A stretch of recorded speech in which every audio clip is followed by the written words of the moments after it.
गुजरात के वडोदरा में आज बारिश का रेड अलर्ट है। 31 जुलाई की शाम 5 बजे से 1 अगस्त की शाम 5 बजे तक मॉनसून टर्फ के गुजरने के चलते भारी बारिश की संभावना वडोदरा जिला कलेक्टर अनिल धामेलिया ने जताई है।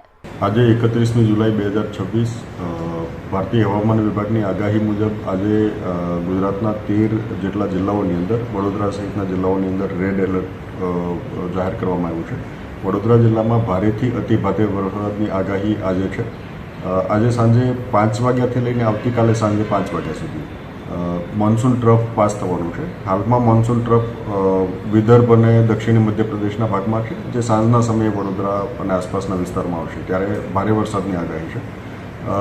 અમુક સ્થળોએ આત્યંતિક ભારે વરસાદ થવાની શક્યતાઓ પણ રહેલી છે। જિલ્લા આપત્તિ વ્યવસ્થાપન કેન્દ્ર દ્વારા તમામ વ્યવસ્થા કરવામાં આવેલી છે। તમામ ટીમ સાબદી છે। અધિક કલેક્ટરની ટીમ દરેક તાલુકાની અંદર ડિપ્લોય કરવામાં આવેલી છે। Round the clock control room ચાલુ કરવામાં આવ્યા છે। તમામ વિભાગો દ્વારા પણ એમના કંટ્રોલ રૂમ ચાલુ કરવામાં આવ્યા છે। આ સાથોસાથ આપણે સગર્ભા મહિલાઓનું શિફ્ટિંગ જ્યાં શક્ય હોય, જેમની એક્સપેક્ટેડ ડિલિવરી ડેટ નજદીકમાં હોય, એમને શિફ્ટિંગ કરવાની કામગીરી પણ આજે હાથ ધરી છે। 5 ગામોની અંદર, જેમાં પોર, દેણા, ડબકા, માલસર ઇત્યાદિ ગામોની અંદર આપણે શિફ્ટિંગની કામગીરી પણ હાથ ધરેલી છે અને પ્રિકોશનરી ઇવેક્યુએશન હાલના તબક્કે કરેલું છે। આ ઉપરાંત એનડીઆરએફની 3 ટીમ આપણી પાસે મોજૂદ છે। એસડીઆરએફની ટીમ અવેલેબલ છે। આ ઉપરાંત આર્મી અને એરફોર્સ એની ટીમ પણ એલર્ટ છે અને જરૂરિયાત મુજબ એમનો ઉપયોગ પણ કરી શકાશે।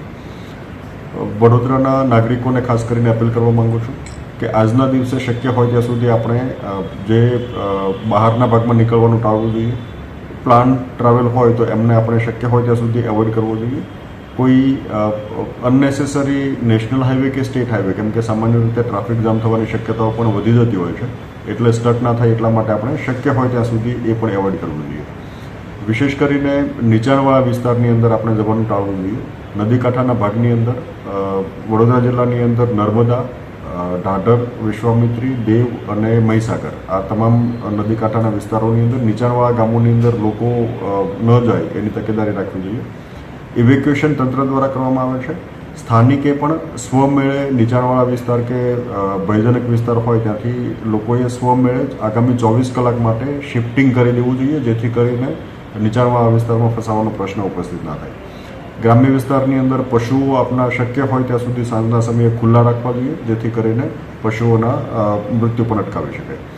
આ ઉપરાંત આપણે શક્ય હોય ત્યાં સુધી વૃક્ષ, ટ્રાન્સફોર્મર્સ, થાંભલા, વાયર ઇત્યાદિની આસપાસ અથવા ભયજનક બિલ્ડિંગ હોય તો એની આસપાસ જતાં અટકવું જોઈએ। આ ઉપરાંત આપણે કોઈ જો એવા ઘરની અંદર રહેતા હોય કે જે ભયજનક હાલતમાં હોય અથવા નીચાણવાળા વિસ્તારની અંદર આવેલું હોય તો એ ભાગની અંદર આપણે જવાનું ટાળવું જોઈએ। કોઈ કોઝવેમાં પાણી ભરાયેલું હોય તો આપણે કોઈ પણ સંજોગોમાં એને પાસ ના કરવું જોઈએ, ક્રોસ ના કરવું જોઈએ। આપણે તમામ જગ્યાએ ભયજનક બોર્ડ પણ લગાવ્યા છે અને એ ઉપરાંત પોલીસની ટીમ પણ ત્યાં હાજર રહેશે, પણ શક્ય હોય ત્યાં સુધી નાગરિકોએ પણ જવાનું ટાળવું જોઈએ। આપણે જ્યાં જે ભાગોની અંદર તમે પાણી ભરાવાની શક્યતાઓ વધારે છે આ ભાગની અંદર આપણો આવશ્યક પુરવઠો, દવાઓનો જથ્થો પણ આપણે તૈયાર રાખવો જોઈએ, જેથી કરીને છેલ્લા સમયે આપણને કોઈ મુશ્કેલી ના પડે। કોઈ મેડિકલ કન્ડિશન હોય અને તાત્કાલિક કોઈ હોસ્પિટલાઇઝ થવાની આવશ્યકતા હોય તો હોસ્પિટલાઇઝ પણ થવું જોઈએ। શક્ય હોય ત્યાં સુધી આપણે પેનિક ક્રિએટ ના કરવું જોઈએ। જે અધિકૃત સૂચનાઓ આપણને માહિતી વિભાગ મારફતે અથવા આપત્તિ વ્યવસ્થાપન તંત્ર મારફતે મળે છે એ સૂચનાઓ બધે ફોરવર્ડ કરીએ, એમનું અનુપાલન કરીએ એવો અનુરોધ આપ સૌને કરું છું।